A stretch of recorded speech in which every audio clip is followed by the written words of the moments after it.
Hi, Mark Bunn here, Head of Ayurvedic Education at Sukhavati, Bali. Are you into intermittent fasting and would you like to know a way that you can possibly improve your benefits by 20, 30, or even 50%? Well, it's all got to do with what we call the Ayurvedic dosha cycles. Instead of having your last meal at 8 p.m., like most common regimes suggest, if you bring that earlier in the evening, 5 or 6 p.m., then you ride the nighttime rejuvenation cycle. You use what breakfast is designed to do, which is to break the fast, and then you have your main meal the next day at lunch. Let's go into this in even more detail. According to Ayurveda, our minds and bodies go through 6 4-hour cycles every single day. Now, from 10 p.m. till 2 a.m., it's governed by what we call a pitta cycle. Pitta governs heat and energy, dynamism. In the day, pitta is designed to help us digest food.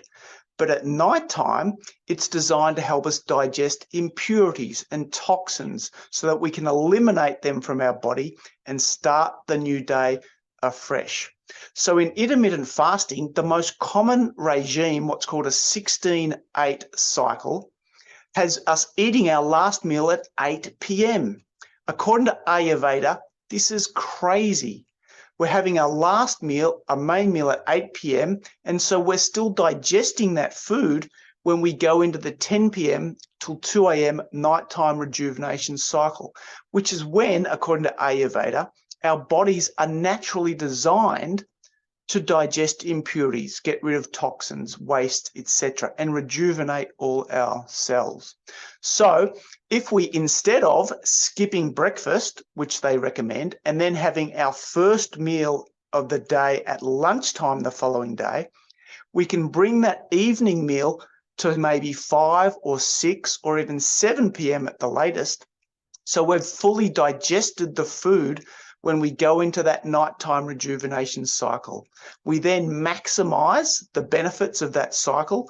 We do not compromise the quality of sleep that we have, that if we're still digesting food, we take resources away from the rest of our body in terms of rejuvenation and revitalization.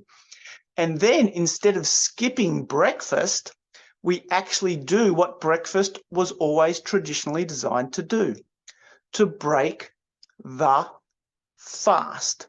And in Ayurveda, the most important thing in terms of any detoxification and lifelong health is the strength of our digestive fire, our Agni.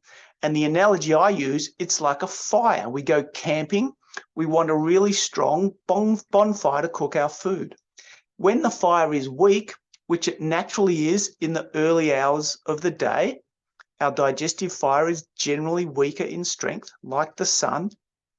We want to kindle that fire, like camping. We want to put little kindling, small leaves and twigs on the fire to strengthen it so that we can put the big heavy logs on afterwards. The same with our digestive fire, our Agni.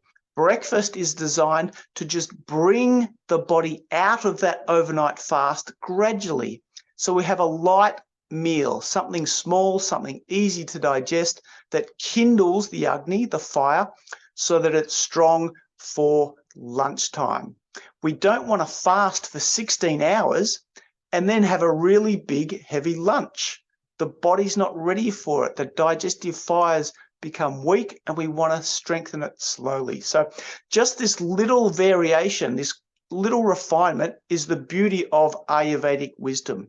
We get the benefits of what modern science is now backing up, the ancient wisdoms in terms of the benefits of intermittent fasting, but we just do it in slightly different ways to ride nature's cycles and get, as we said, possibly 20, 30, or even 50% more benefits without changing anything in terms of our duration of fast. I hope that's been of benefit.